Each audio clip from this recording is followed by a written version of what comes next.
जय श्री कृष्णा। वैशाख बिंदु की कहानी। एक राजा था, उसके पुत्र नहीं था। वह बहुत दुखी रहता था। उसने वैशाख स्नान किया। सुबह शुभ मुहूर्त में गंगा किनारे जाता और स्नान करता और दान पुण्य करता। बड़ पीपल केड़ा कदम आवड़ा सबके सबको सींचता और प्रार्थना करता और भगवान से कहता, हे प्रभु मुझे एक पुत्र देना। उसी गंगा के किनारे एक बंदरिया रहती थी। वो भी जल्दी आके स्नान करती। वो बोलती, राजा को एक पुत्र देना। ही गंगा मैया मुझे 7800 पोते देना। अब गंगा मैया दोनों की प्रार्थना सुन ली तो राजा वहां संकल्प करता कि अगर कोई ये पानी मैं आता हूँ उसके पहले हिलता हुआ नजर आता है, अगर कोई स्त्री होगी तो मैं उससे विवाह कर लूंगा। एक दिन राजा जल्दी आया, देखा तो बंदरिया नहाकर पेड़ पर चढ़ रही थी। राजा ने देखा कि मैंने संकल्प किया है तो मुझे इसका पूरा करना चाहिए जो मन में विचार किया है। उसने राजा ने बंदरिया को पकड़ के और उससे फेरे कराकर उसको महल में लिया आया। एक दिन राजा खाना खाकर आग की गुठली छोड़ दी। बंदरिया आके उस गुठली को चूस गई, खा गई। तो उसके लबों मिले, उसको उसको दिल चढ़ गए और उसके राजा को पता लगा कि बंदरिया को आशावंत रह गया तो बहुत खुश हुआ। जैसे जैसे महीने बीतते गए, नवा महीना आया। राजा ने सोचा बंदरिया है, कैसे कहेगी कि मेरे को तकलीफ हो रही है, तो उसने घंटी बांध दी। अब कि बंदरिया को बोल दिया कि जब भी तेरे को तकलीफ हो तो घंटी बजा देना। अब वो रानियां थी, वो सब चिढ़ने लगी। उनके बच्चे लिए हुए थे। वो सोचे अगर बंदरिया के बच्चा हो गया तो हमारा सबका मान घट जाएगा। उन्होंने ना बंदरिया नहीं घंटी नहीं बजाई, उससे पहले उसने घंटी बजा दी।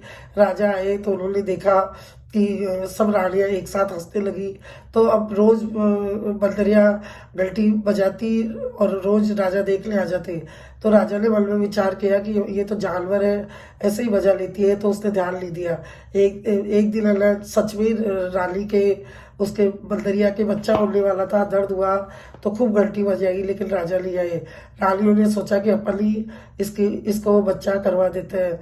सब रानियों ने मिलके उसके आंखों के पट्टी बांध दी और उसके पुत्र पैदा हो गया। उस पुत्र को दासी को बोल के उसको गंगा के किनारे बहाने के लिए बोल दिया कि तुम गंगा जी के पे जाके इसको बहाए हो। एक दासी को पैसे दे दिए और वो लोभ के अंदर उस पुत्र को लेकर और एक पेटी में, लकड़ी की पेटी में बच्चे को बंद करके ले गई और पानी में बहा आई। अब पानी की गंगा के पानी में बहाई, बहती बहती वो दूसरे गांव में चली गई पेटी।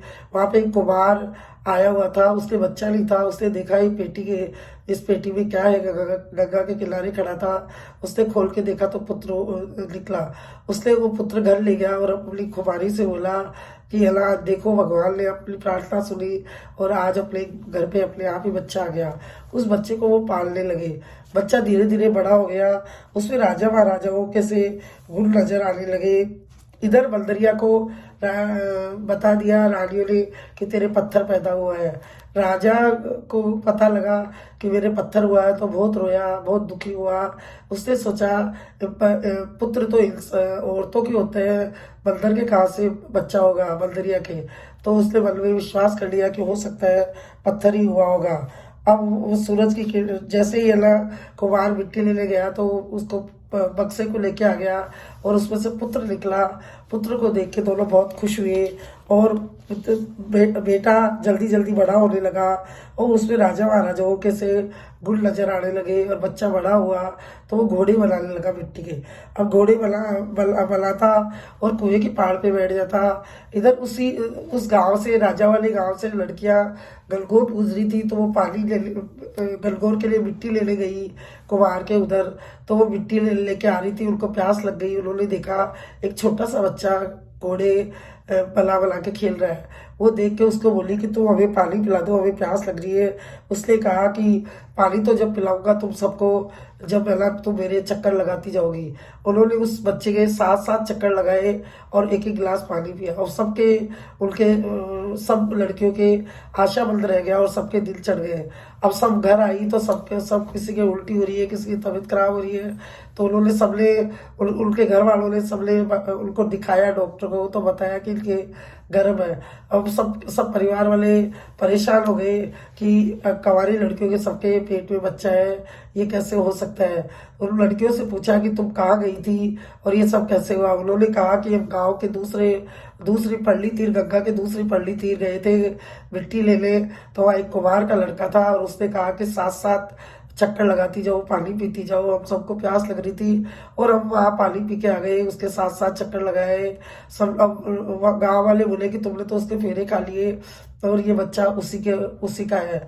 अब वो कुमार के पास गए और उन्होंने सबने पहले राजा जी को शिकायत करी कि राजा जी हमारी हमारी बच्चियों की हालत है, उस लड़के से हमारी बेटियों की शादी करवाओ।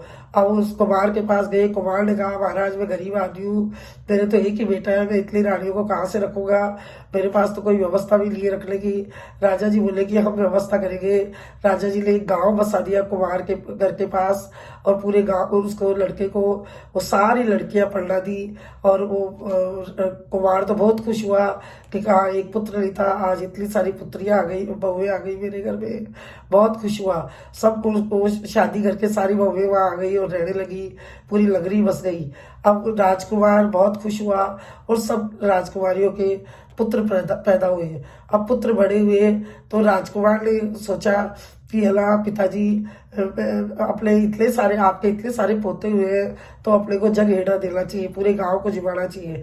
अब राजा जी ने पूरे गांव उससे कुमार ने पूरे गांव में राजा जी को कहलवाया कि मेरे पुत्र हुए हैं, 7800 पोते हुए हैं, तो आप सब मेरे घर भंडारा है, प्रसादी है, बधाई है, तो आप सब मेरे घर जीवने आना।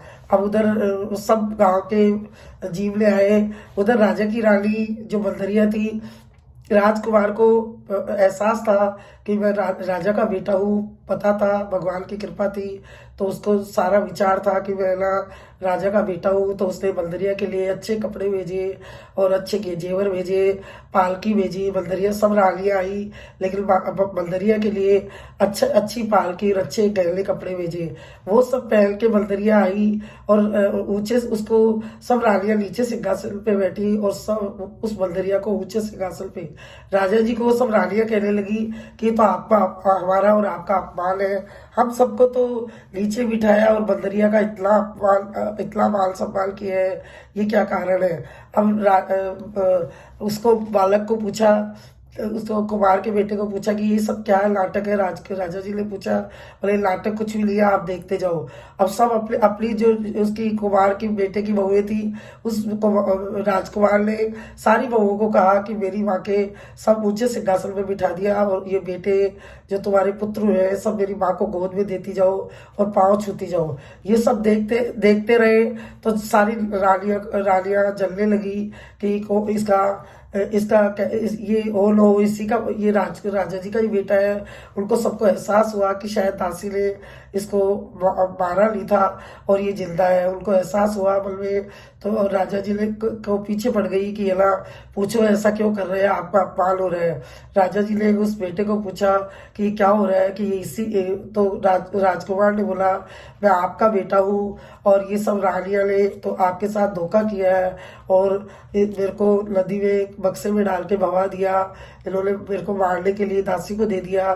मैं आपका ही बेटा हूँ, या आपकी पतली ये बंदरिया है, इससे ही मैं पुत्र पैदा हुआ हूँ, या आपकी सारी बहुएं हैं और ये पोते हैं। ये तो बंदरिया से पूछा कि ये तुम्हारा बेटा है, बोले हाँ मेरा बेटा है, रानियों ने मेरे साथ धोखा किया। तो राजा ने उन सब रानियों को तो जंगल में देश निकाला दे दिया और बंदरिया को लेके गए। बंदरिया से पूछा इतने सारे एक बेटे के इतने पोते कैसे हुए। बंदरिया ने कहा कि आप जब जल में स्नान करके भगवान से प्रार्थना करते थे तो आप बोलते मुझे एक बेटा देना और मैं बोलती थी मुझे 7800 पोते देना। तो वैशाख में स्नान करने से, गंगा स्नान करने से और भगवान के भजन और पूजा पाठ करने से वैशाख भगवान ने विष्णु भगवान ने अपने को इतना बड़ा परिवार दिया है। आपके एक बेटा हुआ, मेरे 7800 पोते हुए, खूब भंडार भर गए। राजा ने गाजे बाजे से सब बहुओं को, पोतों को गांव में लेके आए और उनको रात से ठाट से रखने लगे। हे वैशाख भगवान, सब सारी नगरी के अचंभा करने लगे कि प्रभु की सेवा भक्ति से ऐसे वंश वृद्धि होती है, घर में अन्न के भंडार भरे रहते हैं। कुमार भी बहुत खुश हुआ और राजा जी भी बहुत खुश हुए। इतने बहुए, इतने पोते देख के राजा जी का परिवार बढ़ गया, घर में खूब भंडार भर गए और खूब रात से ठाट हो गए। वैशाख महीने में स्नान करने से ये सब मिलता है। सबको वैशाख महीना स्नान करना चाहिए। अगर व्रत नहीं हो तो दाल पुण्य करना चाहिए, भगवान से प्रार्थना करनी चाहिए, पूजा पाठ करनी चाहिए। बड़ पीपल, केला, कदम, आंवला, आंकड़ा सबको सींचा साचा करना चाहिए। ब्राह्मण को दान करना चाहिए। सबसे हल्की वस्तु होती है पानी की प्याऊ लगवाए, शरबत की प्याऊ लगवाए और गरीबों को दान दे। चिड़ियों के लिए पानी रखे, चुगा रखे। ये सब वैशाख महीने में पानी का सबसे बड़ा महत्व है। गर्मी रहती है तो एक बूंद भी अगर किसी को पानी मिल जाए तो उसका पुण्य मिलता है। तो परिंदे लगाना चाहिए, कीड़ी लगना डालना चाहिए, गरीबों को दाल देना चाहिए, शरबत देना चाहिए, खड़ाऊ देनी चाहिए, चप्पल देनी चाहिए, सीधा आटा, तेल, मिर्च, मसाला सब ये ब्राह्मण को दान करना चाहिए, मंदिरों में चढ़ाना चाहिए। ये सब करने से घर में खूब भंडार बने रहते हैं। हे वैशाख भगवान, जैसे राजा जी को परिवार दिया, एक बेटा और 7800 पोते दिए, वैसे सबके वंश वृद्धि करना, सबके भंडार भरे रखना, सबकी सब मनोकामना पूरी करना।